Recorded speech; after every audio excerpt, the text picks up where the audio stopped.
মহামান্য মহামন্ত্রী মহারাজ আসেন কুফলে মোর অযোধ্যার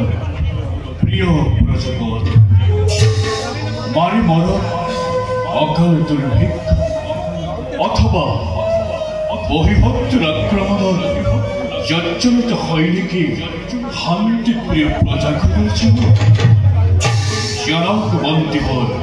নগরী পল মহারাজ বর্তমান সকলো প্রজারই মঙ্গল অযোধ্যা রাজ্য কিন্তু মহারাজ বন্দিবর কিন্তু বলি রইব কেউ মহারাজ আজি প্রায় বহুদিন ধরে আপোনাক নিরীক্ষণ কৰি আহিছো পূৰ্ণিমাৰ চন্দ্ৰহেন মুখখনি আপোনাৰ দেখা পাওঁ যেন বিষাদৰ কলীয়া দাবৰে আৱৰা আৰু ৰাজ কাৰ্যটো নাই সেই পূৰ্বৰ সজীৱতা ইয়াৰ কাৰণ কি মহাৰাজ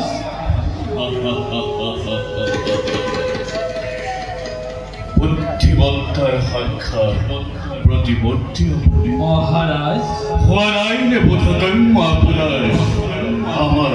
উদাসীনতার কারণ মহারাজ মন্ত্রীবর মহারাজ মহান ইক্ষাকু বংশর রাজা হয় মহারাজ সূর্য বংশ ইক্ষাকুকুৰৰ ৰাজা মহাৰাজা সকলে অখিল বিক্ৰমেৰে শাসন কৰি অযোধ্যা নগৰ ৰাখিছিল সুখ্যাতি ধৰাৰ মধ্য কিন্তু ত্ৰিজগৎ বন্দিত ইক্ষাকুকুৰৰ খৰিতৰ ধাৰ স্তব্ধ হব খোজে আজি দশৰথৰ নামত আপনি তো ভালদরে জানে বন্দিবর মহারাজ অর্থ পরিমিত অপুত্র কুমার মহারাজ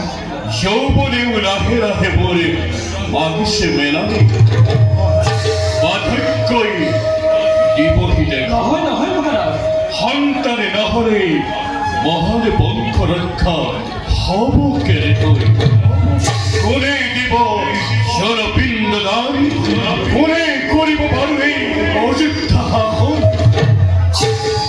মহাৰাজ মন্ত্ৰীবৰ এই কথা আমাৰ অবসৰ নহয় মহাৰাজ ভাগ্যৰ লিখনিটো অখণ্ডনীয় তথাপিতো মহাৰাজ অন্তৰ আত্মাই কয় আমাক নিশ্চয় পুত্ৰৰ মুখ দেখিব এদিন কিন্তু সেই দিন কেতিয়া আহিব মন্ত্ৰীবৰ এই কথা ভাবি ভাবি মই বৰ অস্থিৰ হৈ পৰো কিমান যে নিত্য ৰজনী মই কৰিছো যাব এই কথা আপোনাক মই কেনেকৈ বুজাম মন্ত্ৰীবৰ মহাৰাজ বুজো মই আপোনাৰ অন্তৰৰ মৰ্ম ব্যথা বুজি পাওঁ মই আপোনাৰ উদ্বেগৰ কাৰণ কিন্তু মহাৰাজ সত্যহতে নিজ সন্তানৰ চিন্তা কৰি চিন্তা কৰক অযোধ্যাৰ